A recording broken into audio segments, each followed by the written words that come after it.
성경에 나오는 인물들은 처음부터 완벽하고 온전했던 사람들이 그렇게 많지 않습니다.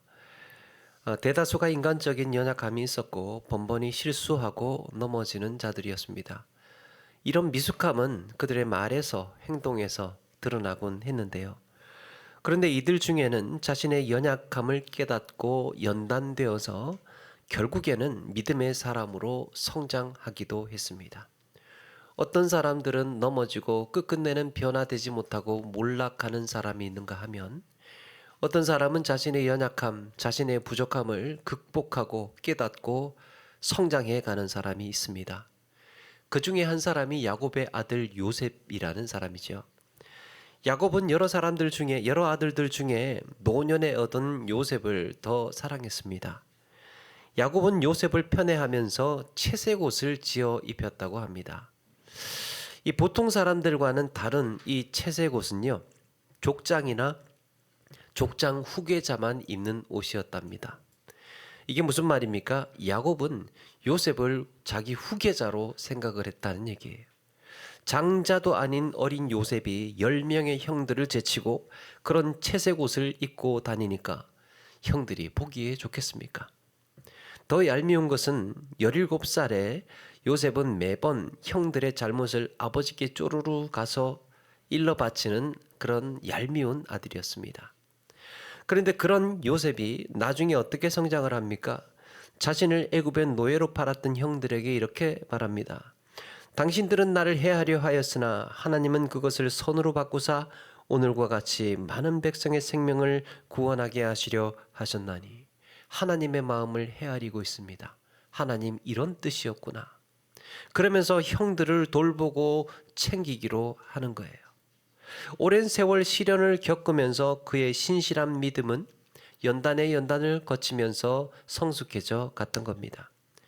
철없던 요셉은 어느새 애굽의 총리가 되고 한 나라와 자신의 가족을 구하는 사람이 되어 있었습니다. 오늘 말씀에 등장하는 마가 요한 역시 요셉의 성장을 떠올리게 합니다. 처음에는 많은 이들의 격려와 기도 속에 위대한 전도의 대장정에 올랐지요. 얼마나 가슴이 부풀었겠습니까? 그런데 막상 떠나고 보니까 이게 현실이 그렇지 않아요. 현실의 벽에서 이 요한의 미숙함은 드러나고야 말았습니다. 힘들어지면, 어려워지면 자기 미숙함이 드러나죠. 그래서 오늘은 마가 요한의 이 미숙했던 시절의 한 장면을 묵상하면서 그리스도인은 어떻게 성장하는가? 성장하기 위해서는 우리에게 필요한 과제는 무엇인가? 함께 나누어 보려고 합니다. 수리아 안디옥 교회에 파송을 받은 전도단은 그 안디옥을 출발, 실루기아에서 배를 타고 구브로 섬의 살라미에 도착합니다. 그리고 바보를 거쳐서 그 바보에서 배를 타고 밤빌리아, 오늘 말씀에 이 밤빌리아 지역의 버가에 도착을 합니다. 그런데요, 여기서 마가 요한은 알 수 없는 이유로 예루살렘으로 훌쩍 돌아가 버리는 거예요. 13절에 보니까 바보에서 배 타고 밤빌리아에 있는 버가에 이르니 요한은 그들에게서 떠나 예루살렘으로 돌아가고, 이때 돌아가고 떠나라는 말은요, 이 떠나다라는 말은 그냥 갔다라는 의미보다는 자리를 비우고 떠나버렸다라는 뉘앙스가 강합니다. 그러니까 자기가 있어야 할 자리를 무책임하게 내팽개치고 가버렸다는 거예요. 그것도 파송교회인 안디옥 교회로 돌아간 게 아니고 자기 집이 있는 예루살렘으로 갔다는 겁니다. 얼마나 준비하고 얼마나 기도하고 떠난 여행입니까? 전도 여행입니까? 온 교회가 다 지지하고 파송을 했고 그렇게 준비하고 환송을 하고 그래서 보냈는데, 정말 역사상 교회 차원에서 처음으로 파송한 이런 영광의 길이었습니다. 무엇보다 성령의 인도하심으로 떠난 이 귀한 사역의 여정이었습니다. 그런데 이것을 포기할 정도로, 이런 영광스러운 또 이런 귀중한 사역을 포기할 정도로 그를 돌아가게 했던 이유가 뭘까? 성경은 이에 대해서 침묵하고 있습니다. 그런데 마가 요한이 돌아간 심리적인 이유를 짐작할 수 있는 흔적이 남아 있습니다. 나중에 다시 이제 이 1차 선교 여행을 하고 나서 또 한 번, 두 번째 선교 여행을 떠나야 할 시점에서 이런 일이 벌어집니다.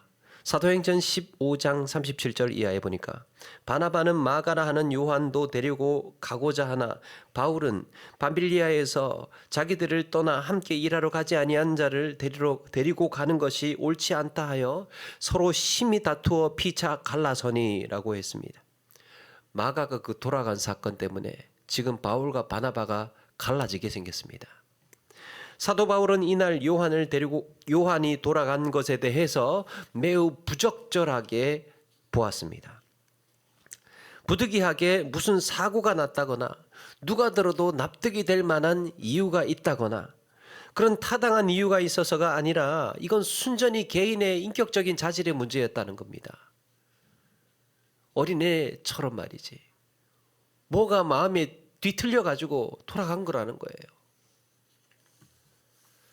크게 사고가 났거나 아니면 정말 부득이하게 돌아갈 이유가 있었다면 거기에 사도 바울이 뭐라고 하지 않았을 겁니다.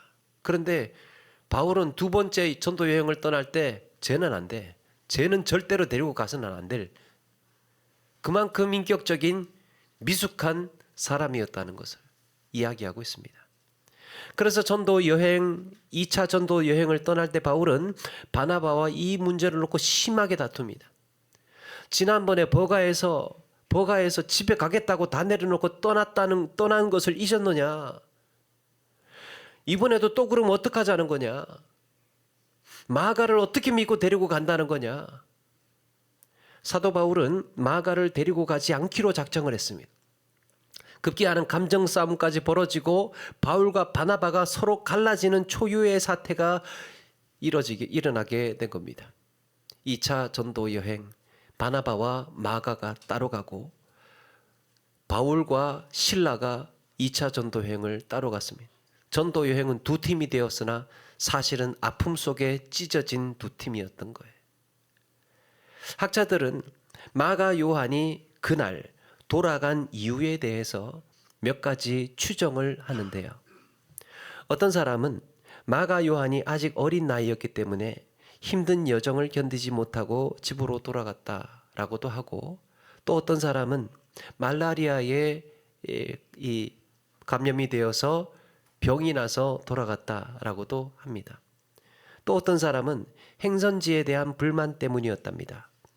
바울과 바나바가 가려고 했던 행선지는 소아시아의 험하고 험한 길을 지나야 했습니다. 뿐만 아니라 거기에는 강도와 산적들이 득실되는 곳이었습니다. 자칫하면 돈이며 물건은 둘째치고 자기 목숨이 위태로울 수 있는 위험한 길이었습니다. 앞으로 닥칠 장애와 환난을 생각하니까 앞이 캄캄해져 오는 거예요. 그렇게 버가에서 발길을 돌려 예루살렘으로 돌아가지 않았을까. 그런데 좀 더 설득력이 있다고 평가받는 동기가 하나 있습니다. 바로 바울에 대한 불만 때문이라는 설이에요. 바울에 대한 불만. 이 마가 요한이 바울의 불만이 가득했다는 겁니다. 지금까지 여러분 사도행전에서 바나바와 바울이 소개가 될 때요, 언제나 바나바가 우선이었습니다. 바나바가 먼저 나왔어요. 바나바와 사울. 바나바는 예루살렘 교회에서부터 일찍이 많은 성도들의 존경을 받고 추앙을 받는 사람입니다. 그는 예수님의 12제자는 아니었지만 그의 위치는 거의 사도 베드로에 버금갈 만큼 영향력이 있었습니다. 13장 1절에서도요, 안디옥 교회의 지도자들을 소개하는데 지도자들을 소개할 때 바나바가 가장 먼저 소개가 됩니다. 그런가 하면 바울은 여러 사람 중에 다 소개하고 난 다음에 마지막에 가서 이 바울의 이름이 올라 있어요. 그런데 어느 순간 이런 바나바와 바울의 순서가 바뀌는 사건이 일어나는데요.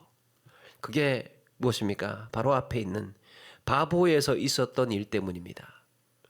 거기에 거짓 선지자 바 예수라는 사람이 있었는데 이 바 예수가 총독에게 복음을 전하는 것을 집요하게 곁에서 방해를 하고 있었던 겁니다. 그렇게 방해를 하니까 바울이 그에게 이렇게 말합니다. 네가 맹인이 되어 얼마 동안 해를 보지 못하리라 하니 즉시 안개와 어둠이 그를 덮어 인도할 사람을 두루 구하는지라. 바울이 그때 이적을 행한 겁니다. 기적을 일으킨 거예요. 초자연적인 역사가 일어났습니다. 그 한마디에 거짓 선지자 바 예수는 순식간에 앞을 보지 못하는 맹인이 되고 총독은 이를 놀랍게 여기고 복음을 믿게 되었습니다. 그때부터였습니다. 바울이 선교의 주도권을 잡기 시작을 합니다. 오늘 말씀 13절에도요. 13절에 그들의 일행을 어떻게 소개하느냐? 바울과 및 동행하는 사람들이라고 그랬어요. 13절에 바울과 및 동행하는 사람들. 그러니까 바나바라는 이름은 동행하는 사람들 속에 그냥 녹아 있는 겁니다. 지금은 이제 바울이 주도권을 차지하기 시작을 한 거예요.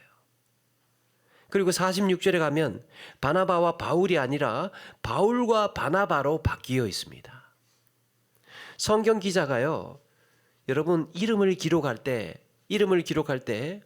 아무 이유 없이 이번에는 바나바 먼저 썼다가 그 다음에 바울 먼저 썼다가 그렇게 하지 않습니다.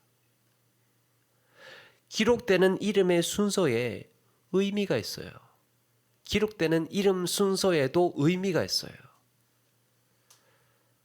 바울을 먼저 기록을 했다는 것, 바울을 먼저 기록했다는 것은 바울이 좀 더 영향력이 있다는 거예요. 이렇게 바울이 우위를 차지하다 보니까 가장 감정이 상하고 불만을 품을 사람이 누구겠습니까? 바나바겠죠. 바나바. 바리새인이던 바울이 회심을 했을 때 그를 곁에서 돌봐주고 변호해 준 사람이 바나바예요. 바나바가 다 사람들을 설득하고 바울을 교회에 자리 잡도록 해줬어요.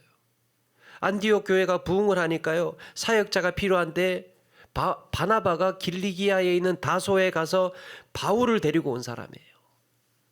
바나바는 그동안 바울을 양육했습니다. 그동안 바울을 사역자로 키워준 사람이 바나바예요. 그런데 전도 여행 과정에서 바울이 더 큰 리더십을 발휘합니다. 쉽게 말해서 바나바가 이 바울에게 좀 밀린 거예요. 순서가 바뀌었습니다. 그럼에도 바나바는 참 대단한 것 같아요. 여기에 아무런 내색을 하지 않아요. 바나바가 바울이 먼저 이렇게 이름이 먼저 되고 그만큼 주도권을 잡고 우위를 차지했음에도 불구하고 바나바는 거기에 아무런 내색을 하지 않습니다. 그냥 그저 바울을 세워줍니다. 앞세워줍니다. 바울이 이끌어가도록 밀어줍니다. 그런데 이 모든 과정을 곁에서 지켜보던 마가 요한은 참지를 못했던 겁니다. 아니 이게 외삼촌이거든요. 외삼촌 바나바가 바울을 어떻게 챙기고 양육했는데 어떻게 바울이 전도대를 이끈단 말인가. 거기에 분노한 겁니다.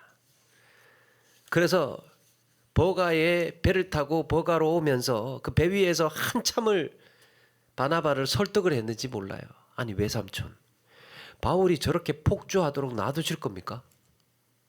지금 자기가 지도자인 양 자꾸 지고 흔들고 있잖아요. 지금까지 챙겨주고 도와준 게 얼만데 어떻게 은혜도 모르고 저렇게 앞서서 나갈 수 있냐고요. 어떻게 앞서 나갈 수 있냐고요. 앞서 나가는 거 민감하잖아요. 나를 앞질러 나가는 거. 이대로라면 나는 같이 못 갑니다. 예루살렘으로 돌아갔으면 돌아갔지 바울이 우리를 인도하는 꼴은 못 봅니다. 마가 요한은 바울이 아니라 자기 외삼촌 바나바가 전도단을 이끌기를 원했습니다. 그래야 자기도 어깨에 힘 좀 들어갈 것 아닙니까? 우리 외삼촌이 한다고. 그런데 바울이 이끄는 바람에 이런 기대가 물거품이 되었습니다. 전도 여행이 흥미가 없어졌어요. 외삼촌이 같이 바나바가 좀 인도를 하고 주도를 해야 내가 좀 따라다닐 맛이 나지.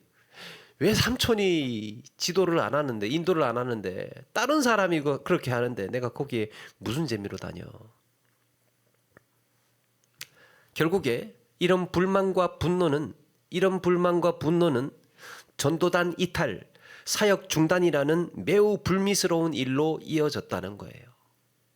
성경에는 마가 요한이 돌아간 이유가 무엇인지 정확히 기록되어 있지는 않지만 어쨌든 불만이나 이런 분노와 같은 개인 감정을 추스리지 못해서 이런 미숙함이 결국에는 사역 중단이라는 전도단을 떠나버리는 이런 사태로 몰고 갔다는 것은 분명합니다.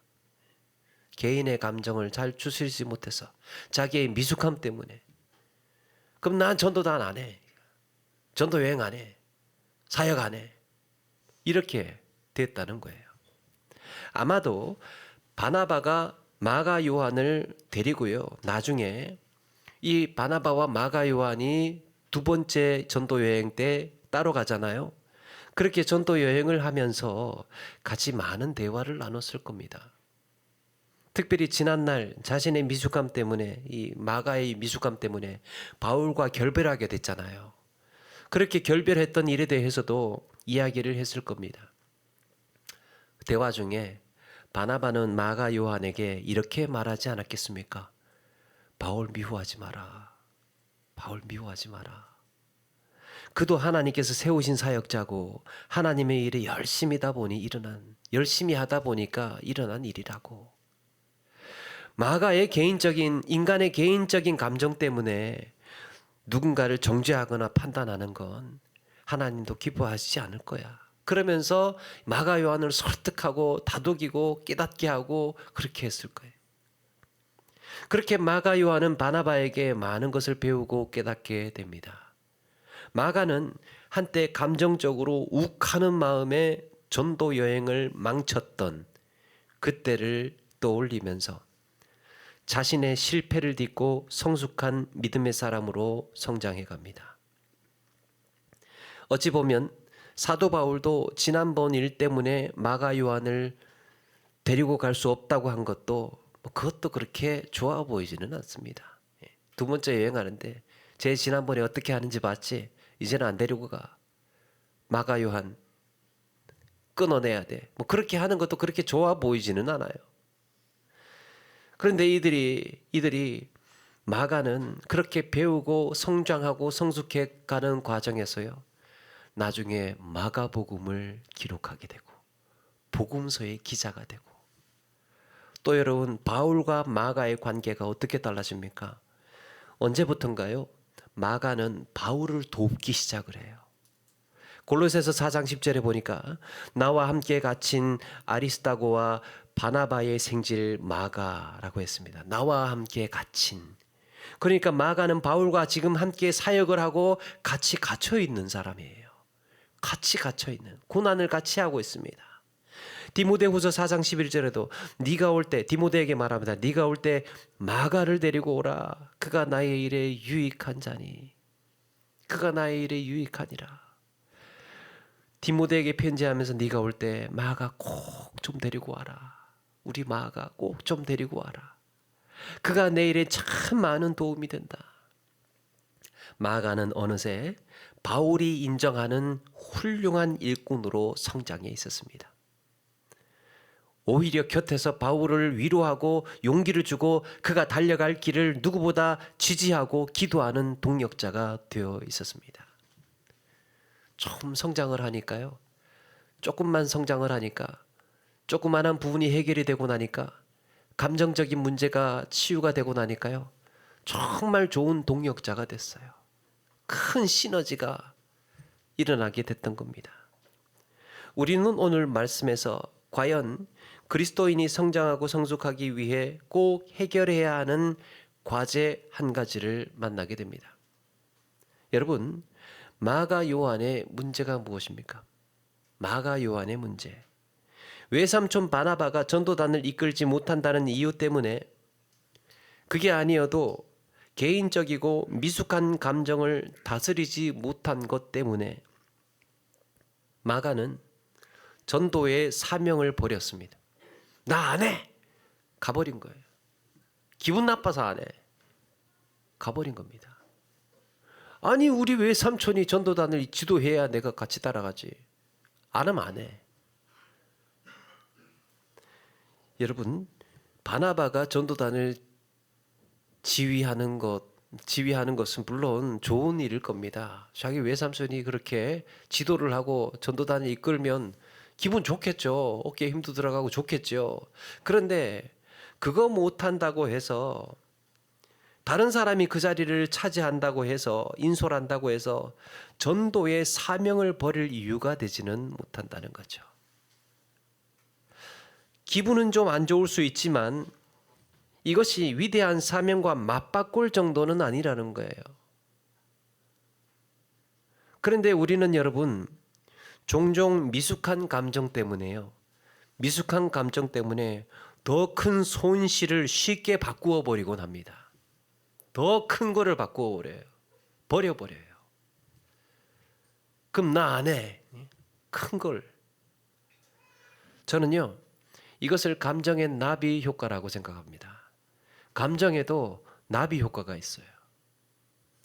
미국의 기상학자 에드워즈 로렌스는 나비 효과 이론을 이야기했는데요. 우리가 알다시피 브라질에 있는 나비의 날개짓이 대기에 영향을 주어서 시간이 지나서 이것이 증폭되고 미국의 텍사스에는 엄청난 태풍을 발생시킬 수 있다라는 이론이에요. 브라질이 미국의 텍사스와 얼마나 멉니까? 그런데 거기에서 브라질에서 나비가 날갯짓을 해서 그 바람을 일으켰어요. 미세한 바람을 일으켰는데 이게 증폭되고 커져서 나중에는 텍사스에 토네이도가 불어닥치는, 감정에도 이런 나비 효과가 있어요. 처음에는 지극히 작은 감정의 문제였는데요. 나중에는 이것이 걷잡을 수 없이 커지거나 더 큰 손해를 보게 됩니다. 한 여자분이 좋은 브랜드 매장에서 엄청난 세일을 한다고 하기에 찾아갔답니다. 가보니까 정말 좋은, 마음에 드는 옷들이요 굉장히 많았어요. 그래서 많이 사고 싶어서 막 여기저기 막 신이 나서 구경을 하고 있었습니다. 근데 거기다가 값이 얼마나 싼지 다른 데서는 생각지도 못할 아주 파격적인 가격에 옷을 팔고 있었어요. 신이 났죠. 좋아서요. 그렇게 한창을 고르고 있다가 직원에게 뭐 좀 물어보려고 불렀는데요. 그 직원이 듣지 못했는지 그냥 지나쳐 버렸습니다. 두 번, 세 번 불렀답니다. 그런데도 옷가게 직원은 자기 일에 바빴습니다. 대답을 못한 거예요. 못 들어서. 이 여자분이 화가 났어요. 아니 당신이 뭔데 사람을 무시하는 거냐고. 여기 직원 교육을 이따위로 시키는 거냐고. 그러면서 고르고 있던 옷을 집어 던지고 고함, 대답 안 했다고 고함 빽 지르고 나와버렸답니다. 화가 나서. 쇼핑 잘하다가 분이 안 풀렸는지 집에 가면서도 씩씩거리면서 집에를 갔대요. 근데 집에 와서 가만히 생각을 해보니까 옷을 안 사왔어요. 그렇다고 해서 그렇게 난리치고 나온 가게에 다시 갈 수도 없는 노릇이잖아요. 그렇게 고함을 지르고 옷 다 던지고 막 다 하고 나왔는데 어떻게 그 집에 다시 들어가요?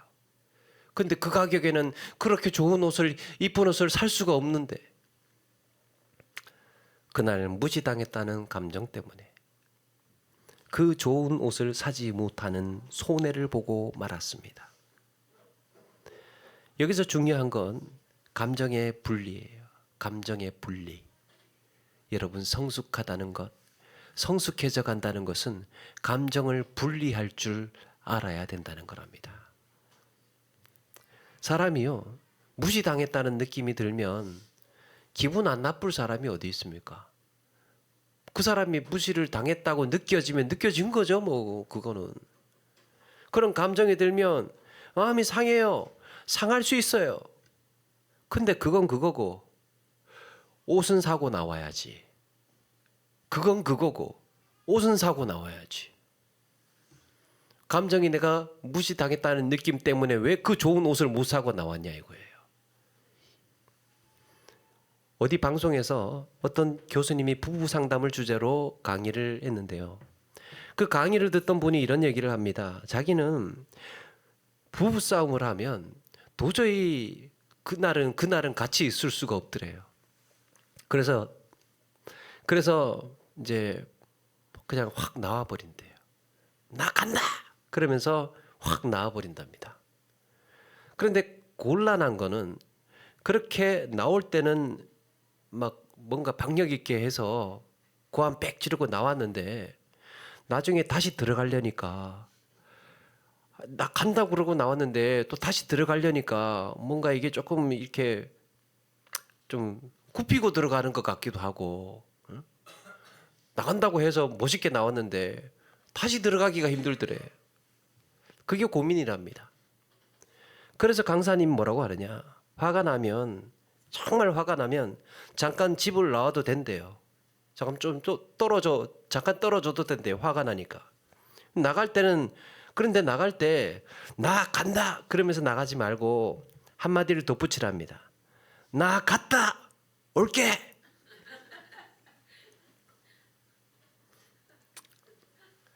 그러면 이제 그리고 나가면 들어올 때 좀 덜하답니다.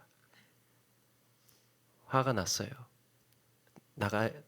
진짜 화가 났어요. 그런데 그거랑 집에는 들어와야 될 거 아니에요. 들어올 여지를 만들어 놔야죠. 갔다 올게. 화내면서 그것도 큰 소리로 자신 있게 올게. 갔다 올게. 사람들은 각자 자기가 살아온 삶에서 겪은 분노, 억울함, 이런 슬픔 같은 이런 감정을 품고 살아갑니다. 살아오면서 이런 게 있어요. 이 분노가 있어요. 내가 가지고 있는 기본적인 억울함이 있어요. 가지고 있는 슬픔이라는 게 있어요. 그런데 여러분, 어느 순간 사소한 자극이 일어나면 그게 발화점이 돼요. 그게 트리거가 됩니다. 사소한 뭔가 자극이 조금이라도 일어나면 거기에 불 붙이는 거예요. 그래서 지난날 감정까지 다 소환을 해서 눈덩이처럼 커집니다. 그래서 우리가 유의해야 하는 것은 감정의 분리예요. 아파요. 화가 납니다. 근데 그건 그때의 일이에요. 그때의 일. 그건 그때고, 그건 그거고, 이 일에 대한 감정은 따로 돌보아야 된다는 거예요. 따로 돌보아야 된다. 이게 어떻게 가능하냐, 사람이. 기본적으로 화가 나 있는데 그걸 어떻게 구분을 하냐. 그러니까 어느 책에 보니까요, 가능하대요. 어떻게 가능하냐? 예를 하나 들어주는데, 애한테 막 화가 나서 막 퍼붓고 있었어요. 애한테 막 화가 나서 퍼붓고 있는데 전화가 왔어요. 선생님이에요. 애한테 화가 많이 나 있는데 전화를 받고 보니까, 네, 안녕하세요, 선생님. 잘 지내셨어요? 화가 나서 막 고함고함 고래고래 지르고 있다가 전화 받을 때는 침착하게 안녕하세요. 잘 지내셨어요? 막 이렇게 하더라는 거예요. 아, 감정은 선택이구나. 이게 분리가 된다는 거예요. 사람은 분리를 할 수 있다는 겁니다. 제가 또 옛날에요, 어릴 때 무슨 일이 있었냐면, 저는 참 힘든 게 있었어요. 이제 부모님한테 야단을 맞고 어머니한테 혼이 나서 야단을 맞고 입이 이만큼 나와 있잖아요. 그만큼 나와 있는데, 그럴 때 꼭 식사 시간이에요. 밥 먹을 시간이에요. 아니, 입이 이렇게 나와 있는데 어떻게 밥을 먹느냐 이거지. 밥을 먹느냐. 그게 참 안 되더라고요. 화가 나 있는데 어떻게 그 입을 벌리고 밥을 먹어요. 입을 다물어야지. 참 힘들었습니다. 지나고 나서는 깨달았습니다. 아, 그게 미숙함이었구나. 어떤 내가 이렇게 뭔가 화가 나 있거나 뭔가에 어떤 감정에 치우쳐져 있으면 아무것도 하지를 못해. 아무것도 하지를 못해.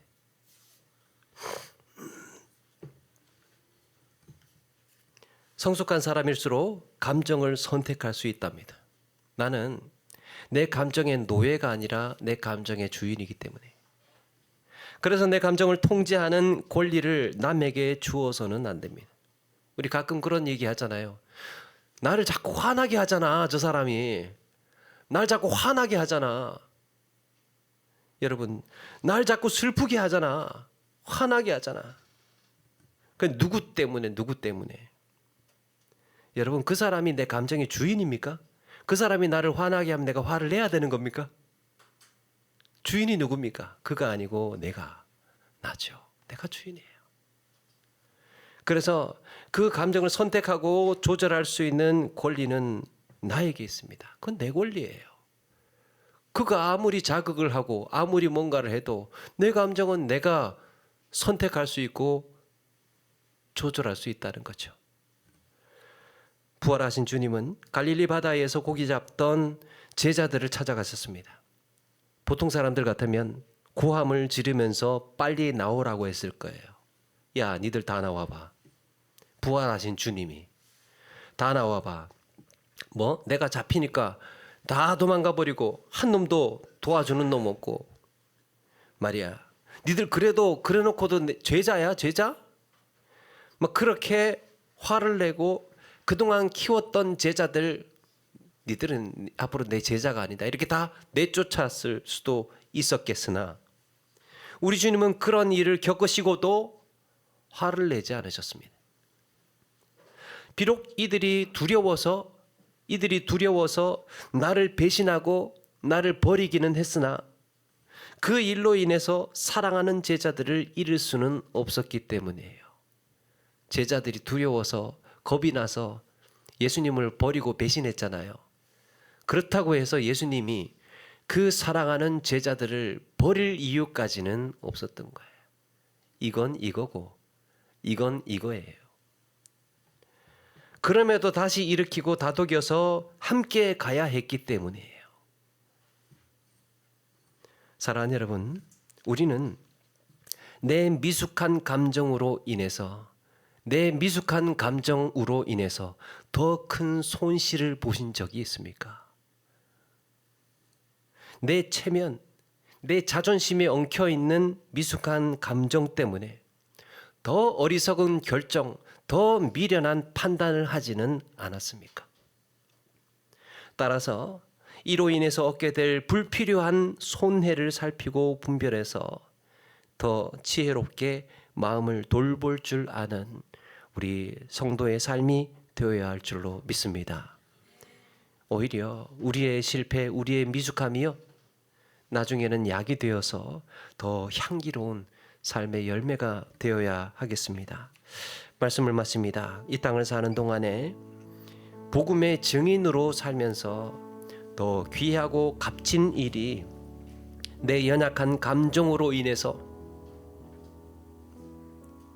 좌절되거나 어그러지지 않도록, 무너지지 않도록 건강하고 성숙한 그리스도인의 삶을 위해 우리 더욱 애쓰고 기도해 나가는 저와 여러분 되기를 주의 이름으로 축원합니다.